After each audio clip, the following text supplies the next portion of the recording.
chers les Chinois, le fléau qui nous frappe est exceptionnel et il est temps évidemment pour moi de m'adresser à vous au travers de trois questions importantes que beaucoup d'entre vous se posent et de vous proposer aussi un certain nombre d'outils qui peuvent vous être utiles dans cette situation, je le répète, exceptionnelle. Quelle est-elle la situation à l'Essine? C'est assez difficile évidemment de répondre très précisément à cette question. Pour une raison très simple, c'est que jusqu'à présent, la crise était gérée par l'autorité fédérale. Il nous a clairement été demandé, nous, je dirais autorités locales, de ne pas prendre d'initiative qui jetterait une certaine confusion dans les mesures adoptées par le Conseil national de crise. C'est donc la raison pour laquelle, jusqu'à présent, nous ne nous sommes pas réellement exprimés. La décision qui a été prise hier de prolongation du confinement nous invite évidemment à vous communiquer un certain nombre de choses. C'est que d'abord et avant tout, il est très difficile de vous donner une situation chiffrée précise des cas ou des problèmes de décès actuellement parce que ces chiffres sont peut-être peu précis. L'ensemble des informations n'est probablement pas rigoureuse et il est délicat évidemment de se prononcer et de donner, je préfère donner des informations exactes et précises plutôt que des approximations. C'est vrai que beaucoup d'entre nous ont été touchés par la disparition d'un proche ou d'un ami dans le cadre de cette épidémie. Et je voudrais vraiment avoir une pensée pour toutes ces personnes disparues qui nous sont proches. Le deuil est très difficile dans cette période puisque, vous le savez, il nous est recommandé de ne pas nous rassembler et donc évidemment dire au revoir à un être cher dans ces conditions-là.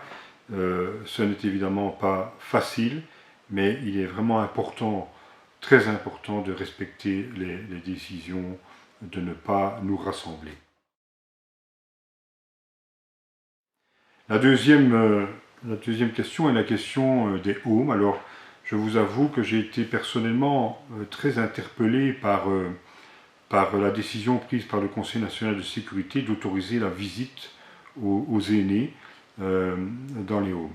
Je me suis entretenu ce matin par vidéoconférence avec les 3 directeurs des homes locaux et ils sont unanimes et je partage totalement leur inquiétude. Cette décision est incompréhensible. C'est faire courir le risque de contaminer nos parents, nos proches qui sont dans les homes, alors que les homes avaient pris des mesures très très tôt, des mesures assez strictes pour empêcher le virus d'entrer. Et donc nous incitons vraiment toutes et tous à ne pas rendre visite physiquement à nos aînés, à notre famille. Et c'est la raison pour laquelle, en concertation et en pleine harmonie d'ailleurs avec les directions des homes locaux, j'ai décidé de prendre un arrêté de police interdisant la visite physique. Donc je sais que les homes ont organisé un certain nombre de mesures permettant de rester en contact virtuel comme nous le sommes aujourd'hui avec vous, mais de rester en contact virtuel avec vos proches. Il y a, je pense, dans un des homes, la solution d'une porte vitrée, mais s'il vous plaît, n'allez pas rendre visite, vous ne pouvez d'ailleurs pas rendre visite à vos proches au home. En ce qui concerne le troisième point, c'est l'organisation de la solidarité. Alors je suis vraiment, ça fait un peu chaud au cœur dans cette période extrêmement complexe et extrêmement difficile de voir que la solidarité s'organise. Nous avons des entreprises locales qui ont fait des dons de masques. Alors, des dons de masques, je rappelle qu'au stade actuel, la priorité absolue reste la distribution des masques à la première ligne, c'est-à-dire au personnel soignant, ces héros qui travaillent pour nous tous les jours, que nous applaudissons tous les jours et qui vraiment veillent à notre santé. C'est eux qui restent prioritaires pour l'attribution des masques. Nous avons donc une société, un laboratoire installé sur notre entité qui a fait don de masques. qu'ils en soient remerciés. Je sais que les services clubs se sont impliqués dans la confection des masques. Sur le plan local, en collaboration avec le centre culturel et en collaboration avec une société textile donc de l'entité, nous allons organiser dans les jours qui viennent la couture massive de masques. Et donc il y aura un appel lancé aussi à la solidarité, que des personnes qui peuvent, je dirais, aider à la couture de ces masques, nous pouvons évidemment, ensemble, nous serons nettement plus forts.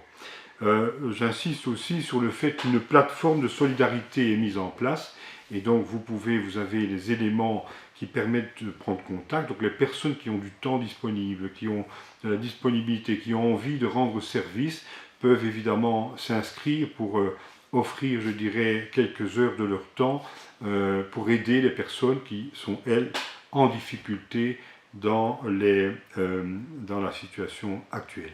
Enfin, une initiative que nous avons également mise en place, c'est un échange de questions-réponses. Donc les citoyens seront invités, vous êtes invités à poser vos questions. Évidemment, je vous invite à ce que la question soit générale, que la question puisse être partagée par le souci de plusieurs autres citoyens, et nous apporterons les réponses en fonction des différents départements concernés par la commune. Nous apporterons les meilleures réponses possibles. Voilà, je sais que c'est très difficile, la situation est très complexe et la situation est grave, mais je le dirais et je le répète encore, les meilleures mesures sont celles qui ont été prises au départ. Le confinement, ne sortons pas de chez nous si ce n'est pas nécessaire, l'hygiène des mains et la distanciation sociale. Voilà, je vous souhaite vraiment de pouvoir passer cette épreuve dans les meilleures conditions possibles, et je crois que nous en sortirons tous grandis.